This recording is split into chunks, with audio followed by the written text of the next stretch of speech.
and today I will be showing you how to do image transfers with packing tape. The past couple of weeks we've been exploring collage, and this technique will be a good addition to processes you have already learned.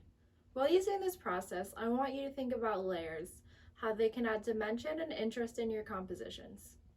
You'll be able to make these transfers with a few easily accessible, low-cost materials. To make packing tape image transfers, you need packing tape, warm water, a bowl or something big enough to fit your image in, scissors to trim your image, a popsicle stick or something to burnish the image, and the images that you will be transferring. One thing about this is that you have to use a material that isn't very glossy. You can make image transfers from magazines, photocopied images, or any image that is laser or toner based. Inkjet printed images will not work well for this process. I want you to make several of these transfers to add to your collages. Remember, you'll be using a combination of found imagery and images that you have made. For example, found imagery is typically images in magazines, and images that you have made are going to be images that you have taken yourself and that you're going to be photocopying. Think about the images you are choosing to make transfers of and how they will add to the rest of your piece. I'm going to show you guys examples of 3 artists who use image transfers in their work: Robert Rauschenberg, Andrew Polk, and Christine Sajecki.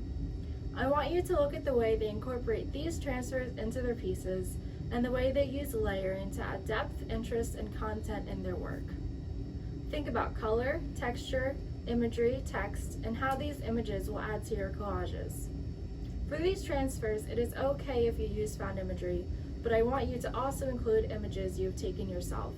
If you have images that you want to photocopy and use for these transfers, you can use the library's photocopier. I'm going to show you how to make packing tape transfers out of your images.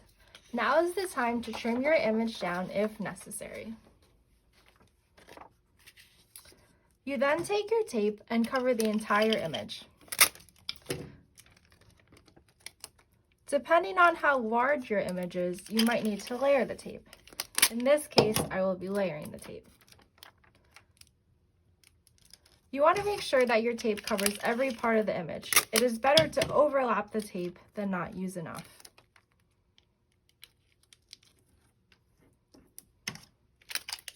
Put a little more on.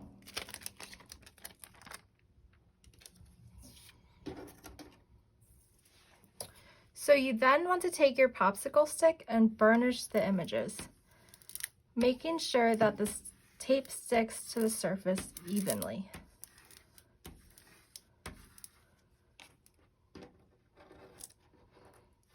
And then you're going to peel your image off the table because it will be stuck a little bit. Try and do this carefully. After you have your image fully covered, you're going to put it in your container of water and let it soak for 5 minutes.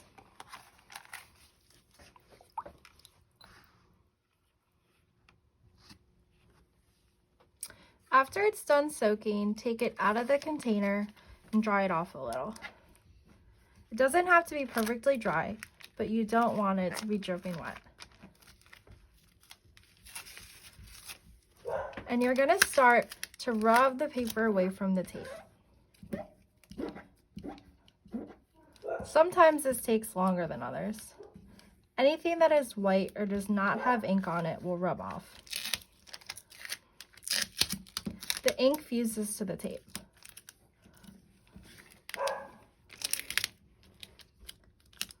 While you are rubbing, you will notice bits of paper that will collect, and it's important that you dispose of these properly at the end.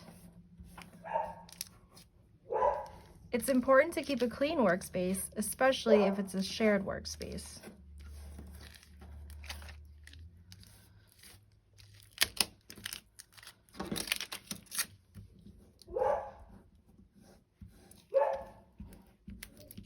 And so you're just going to keep on rubbing till the paper comes off.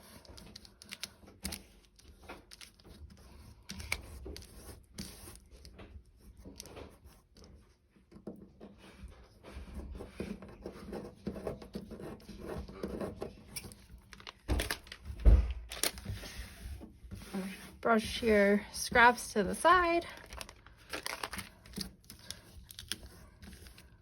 And so when almost all the paper is off, you can flip it over and it's done. It's pretty cool, right? And so I also am going to show you guys what one looks like with a magazine. So you're just going to do the same thing. And dry it off a little bit.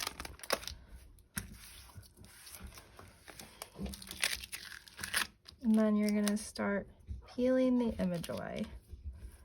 And this one is coming off like very easily. It's coming off kind of all in one.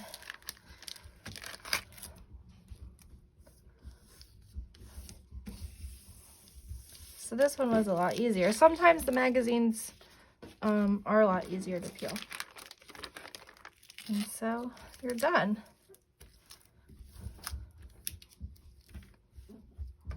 So now you're going to place your image somewhere safe for it to dry.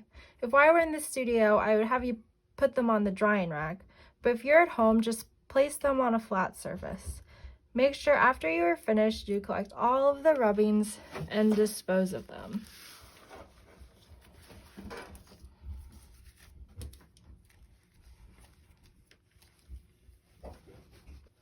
So now that our transfers are dry, we can start to play around with arranging and composing.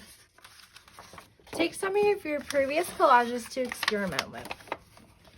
And before adhering your transfer to a collage and making it more permanent, I want you guys to experiment with different ways of arranging and composing your transfers. So what happens if I put this on top of a bright color block and maybe put a bright shape underneath it?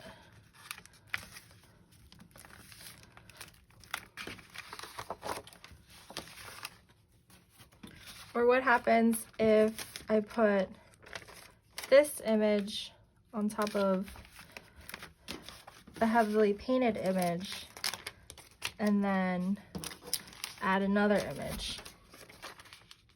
How do these layers add more depth to these collages? And how does text interact with these transfers?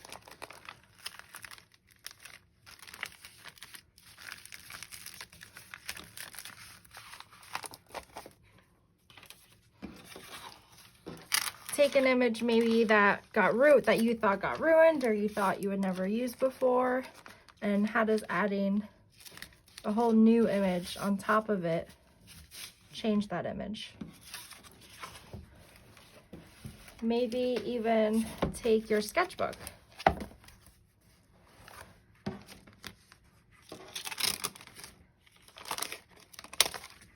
and how does adding an image change in your sketchbook?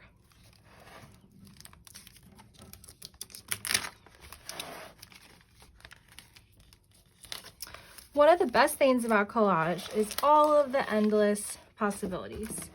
So I want you guys to think about your choices, but also to have fun with the materials. This technique will be a great way to utilize the studio habits of envision, stretch and explore, and express. You will also have the opportunity to paint and add other wet mediums to these collages, so think of this as a multi-step process. So these are just two examples of collages I made incorporating image transfers. These are just to give you an idea of the different materials and options you will have. I want you guys to use your own designs and inspirations, but really think about the compositions. I hope you enjoyed learning how to make image packaging tape transfers.